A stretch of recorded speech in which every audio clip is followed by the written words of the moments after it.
Hello, Internet friends. I came across an article by Everytown for gun safety, and I am very concerned. Here's what you should know about the gun extremist rally in Virginia on January 20th. On January 20th, gun extremists, including out-of-state militia groups, will descend on the Virginia General Assembly, hoping to intimidate lawmakers into rejecting the democratic will of the people, who, by wide margins, want and voted for champions of common-sense gun safety laws. Absolute lies. Here's what you need to know. Virginians overwhelmingly support background check and red flag laws, and gun extremists are in the minority. On election night, Virginians sent a clear message: the time for common sense gun safety legislation is now.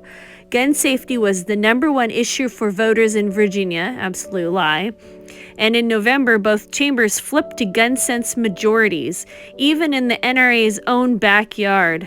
And just this week, new polling by the Center for Public Policy at the L. Douglas Wilder School of Government and Public Affairs at Virginia Commonwealth University continued to show that a bipartisan majority of Virginians favor gun safety laws, with large majorities supporting background checks and red flag laws. Lawless county resolutions hold no legal weight, undermine law enforcement, and create a dangerous environment for people who may hurt themselves or others. Wow. Policy experts, state attorneys general, and law enforcement alike agree lawless county resolutions, or as gun extremists call them, Second Amendment sanctuary resolutions, which threaten that officials will disregard their duty to enforce duly enacted and constitutional laws, have no legal force.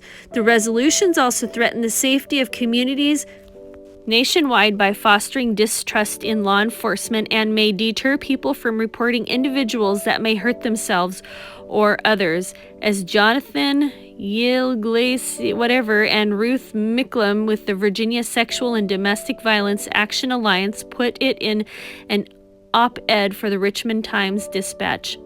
Quote, "The question remains, who really is in need of sanctuary? ? Is it possible that the movement to create Second Amendment sanctuary cities is a ruse to take the attention away from those victims of gun violence in our communities who have been without sanctuary for far too long?" End quote. White supremacist accelerations align with militia movement, sparking fears of another Charlottesville. In the wake of Charlottesville, where a day of volatile street fighting ended with a white supremacist plowing a car into a crowd of counter-protesters, Virginia officials, legal experts, civil rights leaders, and leading editorial boards are worried that January 20th will turn into another violent, hate-fueled disaster. According to Alex Fryfield, a researcher at the Anti-Defamation League, the ADL, white supremacist accelerationists have seized on the standoff over gun safety laws in Virginia as the potential beginning of a civil war that will destroy the United States and allow them to build a white nation in its ruins. Governor Northam has already held multiple meetings to prepare for legions of heavily armed out-of-state protesters descending on the Capitol. As Mary McCord, the legal director of Georgetown Laws Institute for Constitutional Advocacy and Protection, put it, these resolutions have spurred extremists who want to stand up local militias to engage in armed rebellion against the state. Action that isn't just dangerous, but that also runs counter to the Constitution. Fuck, these people are liars. The NRA has yet to make any public statement disavowing the January 20th event or the various militia groups planning on attending. However, the NRA's people and rhetoric are intertwined with the January 20th rally.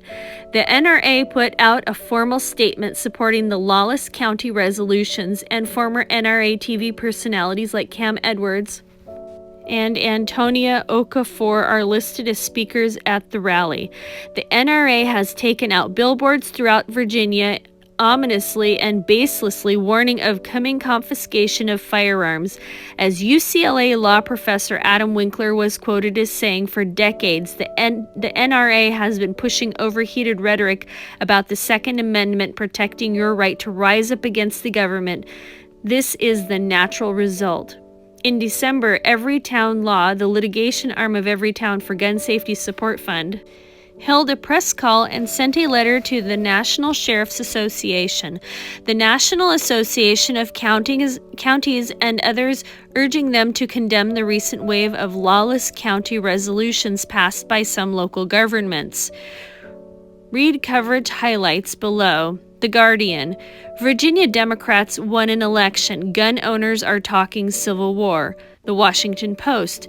Gun reality versus gun fantasy in Virginia. The Washington Post again. Out-of-state militias vow armed protest of gun control in Virginia. The Washington Post again. Second Amendment sanctuaries will never hold up in court. Oh my God. See, these people are freaking communists and they're completely lying. Let's see here. Here's another one. Washington Post. Virginia officials must show they learned the lessons from Charlottesville. These people are absolute liars. The Richmond Times-Dispatch. Who's in need of sanctuary? Guns, domestic violence, and Virginia's Second Amendment sanctuary cities. All right, internet friends, this group is a Bloomberg group, and so now we can safely say that Michael Bloomberg is our Mao Zedong of America. He is the one who is undermining the Constitution. So let me back up just a hair and talk a little bit about Second Amendment sanctuary cities. So the Constitution guarantees that the sheriff is in control of his county, and he can kick out the federal and the state government if they go in there to try to arrest people or take their property.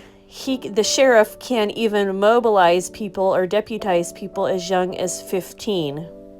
You will see there are some municipalities around the United States where they have allegedly taken away the sheriff's power through some sort of legislation, and then the sheriff sometimes doesn't have control over his finances.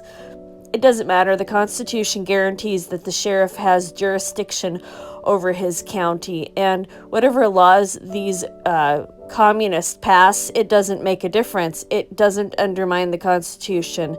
The 10th Amendment gives us the right to have sovereignty over our county, or the sheriff to have sovereignty over his county. So you need to make friends with the sheriff. All right, internet friends, we are at DEFCON 3. Thanks for listening.